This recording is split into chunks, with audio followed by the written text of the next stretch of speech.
Great. So welcome to the webinar this lunchtime. My name is Andrew Talbot, and it's in a series of different webinars that we do once a month. And on this one, this month, it is Plan Your Finances Like Your Fitness. So it is a parallel between personal finance and personal fitness. And there is a lot of different techniques that people use when they do their personal fitness that can be crossed over to finance and vice versa. So you've got techniques that you use for personal finance, and you can use it in your personal fitness. Sometimes people are very good at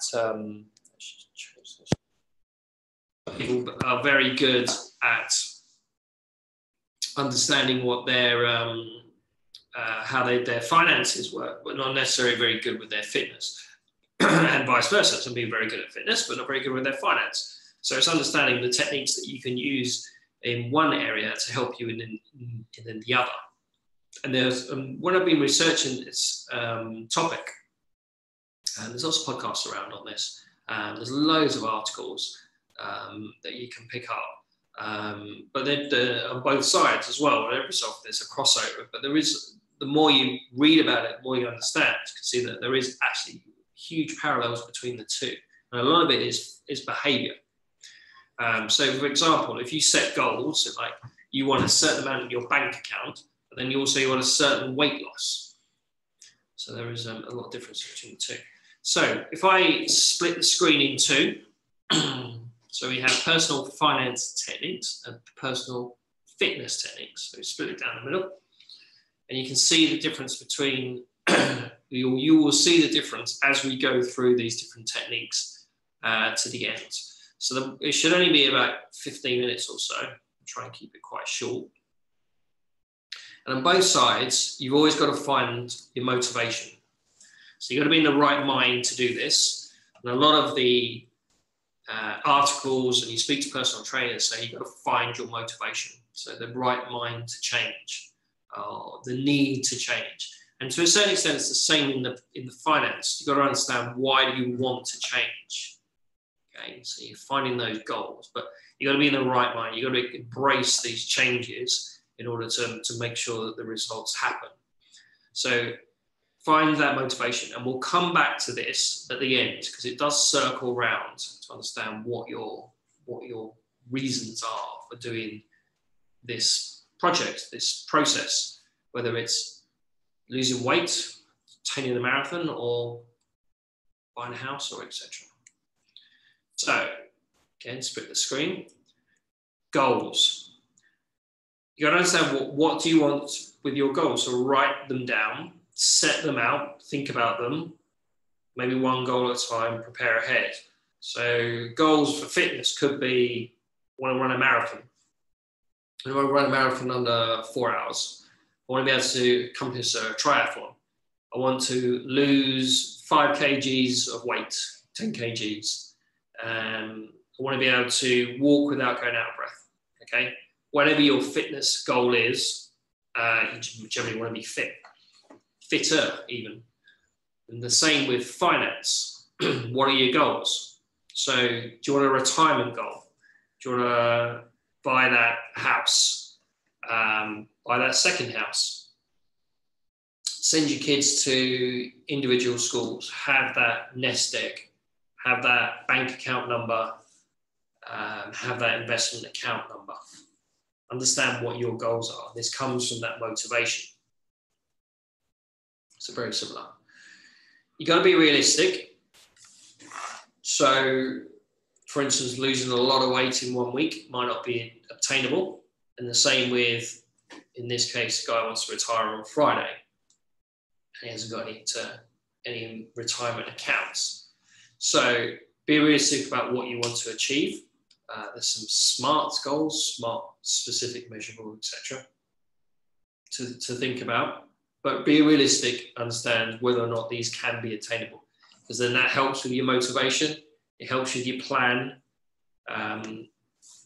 So if you wanted to run a marathon in under 2 hours, I think you'd be breaking the world record or something along those lines. So it's understanding what those goals are. And then you got to work out what this strategy is. So what strategy are you using to do your fitness? Is it cardio? Is it weights? Do you understand the basics of fat loss? Do you keep track of calories or food intake per day? So you cutting down what you're eating and then increasing what your activity. So what is the strategy that you're going to use? And it could be very basic. It could be just that I'm going to give up alcohol, or I'm going to watch what I eat. I'm going to go on a particular diet, reduce carbs, or I'm going to go to the gym, etc. So what is the strategy? And the same with finance. You got to learn what you need to do. So it could be expenditure assessment, like doing a budget. It could be savings every month, like how much do you need?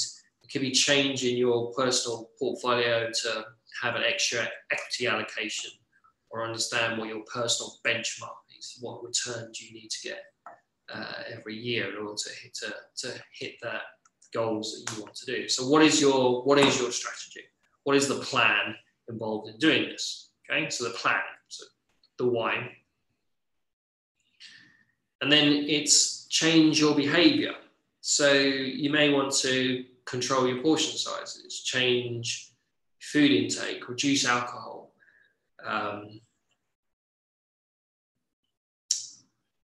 join a gym. We'll come on to that in a minute. The same with the personal finance techniques is, do you change your spending habits? Do you cut unnecessary expenditure? Do you don't overspend or keep up with the Joneses? You're changing your behavior when it comes to your finances. So you may decide to do an event instead of something you did before because it was costing too much money.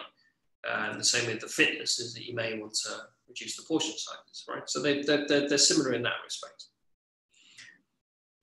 And then you got to find the how, right? How are you going to achieve the plan or the method that you're going to use?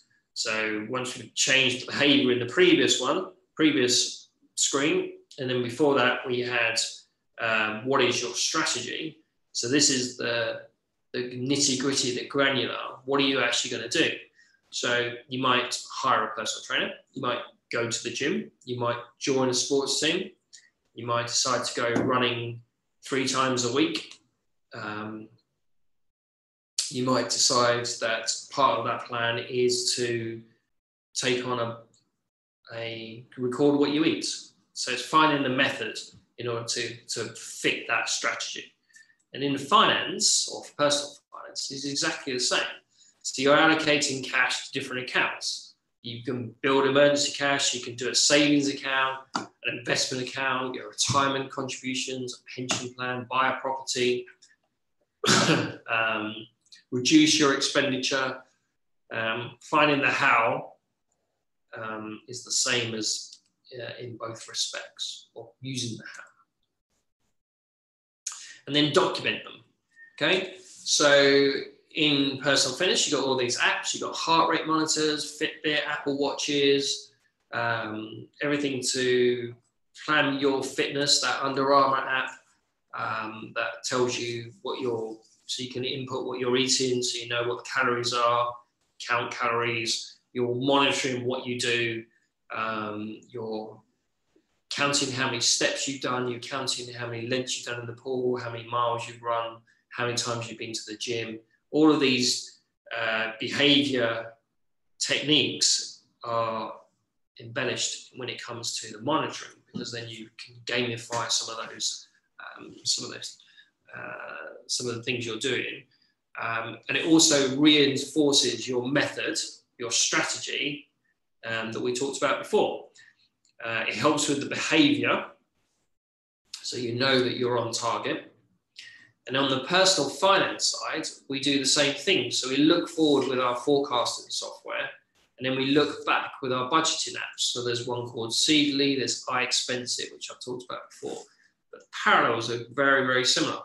Okay, you're working out what you're trying to spend going forward, and then you're going backwards to say, did I do it, by looking at the expenses, tallying them to make sure that they're linked together. And then as you're going through that, that's helping with your strategy, because you know what your goals are. You know that you want to retire early, for instance. Your behavior is being adjusted because you've got budgeting apps to say that I'm not spending this on this particular event or expenditure on discretionary items. So you're doing the same techniques as you do in fitness. And then you seek professional advice. So when you go to a gym, for instance, or you might get a personal trainer, what is their value? What's the value for them? Well, it helps with your motivation. So we go back to the original screen when we talked about motivation. They help you with that motivation. Interestingly, I always wonder why gyms never publish their fees on a piece of paper. It's always a blank sheet to understand how much you pay. I think they're just sizing you up. No, I never think that's a good thing. Whereas on financial advice or financial planning, you don't necessarily hire a financial advisor because you're not smart. You hire one because they're not you. So they can help you see your blind spots. So it's understanding, okay, why are you doing this? And a financial advisor can provide the same motivation. So when we're doing the reviews and saying, well, how much did you spend this month or this year? Have you changed your behavior? Have we set up those goals? Doing a personal trainer means you've started a plan. It's a strategy. You're probably going to their gym. So that's the how. Financial advisor, you may set up an investment account or you solve your retirement plan. So the parallels, again, very, very similar. And then be patient. Patience is its own reward. And this is across both of these two disciplines. And it go back to the motivation. Why are you doing this? You got to understand the patience. So when we had realistic goals, for instance, we had those two examples for fitness and finance, and patience wasn't involved in those. So it's small incremental steps, and you'll get through to those goals. They all link around. So 7 steps to financial fitness. I thought I'd summarize these in a different way. So these are so set your financial goals, okay? Set your personal finance goals. Set your personal fitness goals. Understand where your money is going to. So create budgets, create expenditure plans, understand what your commitments are now and in the future, some long-term commitments like retirement, buying that house, sending the kids to particular universities. Track your spending. So use those apps to help with the spending habits. As you get better at it, you'll spend less because you understand more about your expenditure. Manage the debt. So get out of any sort of credit cards, maybe pay off your mortgage payments earlier by putting extra cash on there or lump sums. Manage the debt. Put the finances on autopilot. So put your money into savings, direct deposits, pay those bills, automatic. The day you get paid, make sure regular contributions going into retirement investment accounts, so auto pay everything, and that helps with the hitting those goals because you're not thinking about it. Maintain a steady lifestyle. Don't spend more than you earn. Is always the saying that goes, but understand you've got to understand where those expenditure goes to. So maintaining a steady lifestyle. Invest wisely. We always say establish a low-cost, globally diversified portfolio for short and long-term goals. That's all you need to do, nothing more than that. So the behavior when it comes to investing is important. The similar when it comes to personal fitness. I don't make mistakes by coming out when the market's high and investing. Coming out when the market's low and investing when the market's high. That's the one. So understand what that is. And then obtain knowledge and advice. Same with your personal trainer. You get advice from a financial planner.